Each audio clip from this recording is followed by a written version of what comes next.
Could you mention some of the things that your team has found, some of the crazy numbers, including the woman that walked away with about 30 million, right, etc.? Well, we do find it sort of rather odd that there are quite a few people in the bureaucracy who have ostensibly a salary of a few $100,000, but somehow manage to accrue tens of millions of dollars in net worth while they are in that position, which is, what happened at USAID. We're just curious as to where it came from. Maybe they're very good at investing, in which case we should take their investment advice, perhaps. But just there seems to be mysteriously they get wealthy. We don't know why. Where does it come from? And I think the reality is that they're getting wealthy at the taxpayer expense. That's the honest truth of it. We're looking at if you look at say Treasury, for example, basic controls that should be in place. So the reason that departments can't pass audits is because the payments don't have a categorization code. It's like just a massive number of blank checks just flying out the building.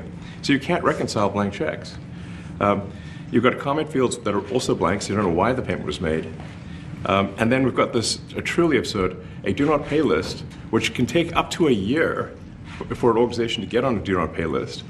And this, we're talking about terrorist organizations, we're talking about known fraudsters, known aspects of waste, known things that do not match any congressional appropriation, can take up to a year to get on the list, and even once on the list is not used. It's mind-blowing. There's crazy things like just cursory examination of Social Security, and we've got people in there that are 150 years old. Now, do you know anyone who's 150? I don't. Okay.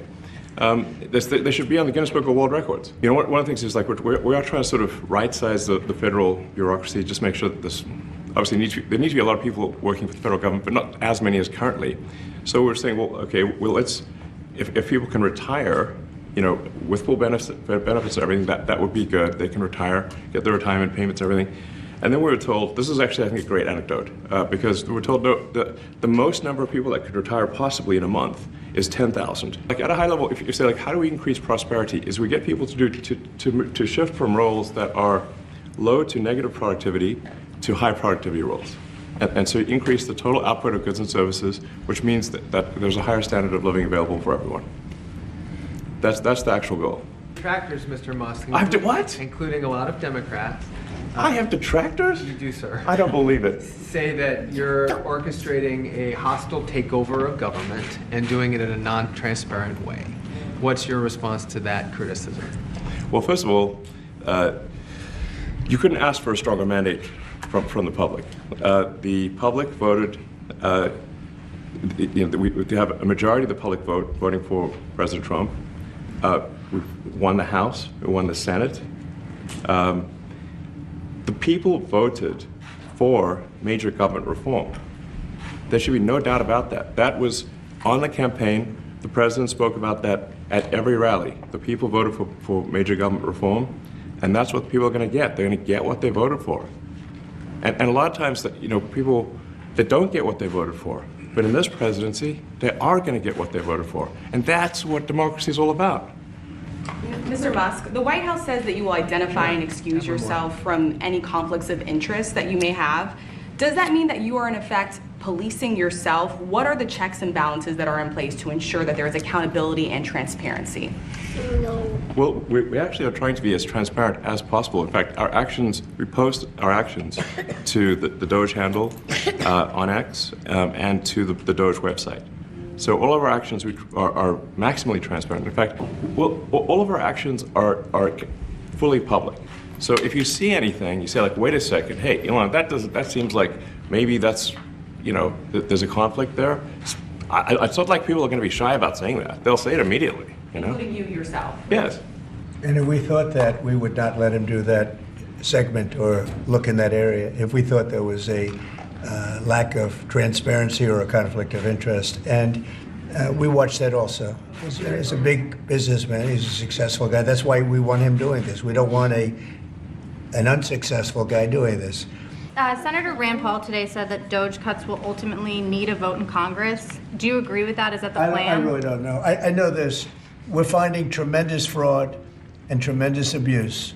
If I need a vote of Congress to find fraud and abuse, it's fine with me. I think we'll get the vote, although there'll be some people that wouldn't vote. And how could a judge want to hold us back from finding all of this fraud and finding all of this incompetence? Why would that happen? Why would even Congress want to do that? Now, Congress, if we do need a vote, I think we'd get a very easy vote because we have a track record now. We've already found billions of dollars of abuse, incompetence, and corruption. If a judge does block one of your policies, part of your agenda, will you abide by that ruling? Will you comply Well, I with that always order? abide by the courts, and then I'll have to appeal it. But then what he's done is he slowed down the momentum. And it gives crooked people more time to cover up the books. You know, if a person's crooked and they get caught, other people see that, and all of a sudden it becomes harder later on. So, yeah, the answer is I always abide by the courts, always abide by them, and will appeal. But appeals take a long time, and I would hope that a judge, if you go into a judge and you show him, here's a corrupt situation, we have a check to be sent, but we found it to be corrupt. Do you want us to send this corrupt check to a person, or do you want us not to give it and give it back to the taxpayer? I would hope a judge would say, don't send it, give it back to the taxpayer. Musk, you said on X that an example of the fraud that you have cited was $50 million of condoms was sent to Gaza. But after fact-check this, apparently Gaza in Mozambique, and the program was to protect them against HIV. So can you correct the statements? It wasn't sent to Hamas, actually. It was sent to Mozambique, which makes sense why condoms was sent there. Yeah. And how can we make sure that all the statements that you said were correct, so we can trust what you say? Well, first of all, some of the things that I say will be incorrect and should be corrected. So nobody's going to bat 1,000. I mean, we will make mistakes, but we'll act quickly to correct any mistakes. Can you talk a little bit about how closely you're working with agency heads as you're directing these cuts? Do they have how much input do agency heads have when you're making these decisions? Yeah, we work closely with the agency heads, yeah, so there are sort of checks in place. So it's not just us just going in and doing things willy-nilly. It's in partnership with the agency heads, and I check frequently with the president to make sure that this is what the president wants to have happen. So we talk almost every day, and I double check things to make sure, is this something, Mr. President, you want us to do this? Then we'll do it. For the sake of the country, I hope that the person that's in charge and the other people that report to me that are in charge are allowed to do the right thing, namely make sure everything's honest, legitimate, and competent. But we're looking at just, when you look at USAID, that's one. We're going to look at the military, we're going to look at education.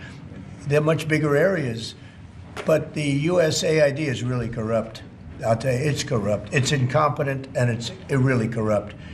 And I can't imagine a judge saying, well, it may be corrupt, but you don't have the right. You got elected to look over the country and to, as we say, make America great again, but you don't have the right to go and look and see whether or not things are right that they're paying or that things are honest that they're paying. And nobody can even believe this. Other people, law professors, right away. You're supposed to be running the country, but we're not allowed to look at who they're paying it to and what they're paying. We have massive amounts of fraud that we caught. I think we probably caught way over a lot of billions of dollars already in, 2 weeks? Yes. And it's going to go to numbers that you're not going to believe. And much, as I said, much is incompetence and much is dishonesty. We have to catch it. And the only way we're going to catch it is to look for it. And if a judge is going to say you're not allowed to look for it, that's pretty sad for our country. I don't understand how it could even work.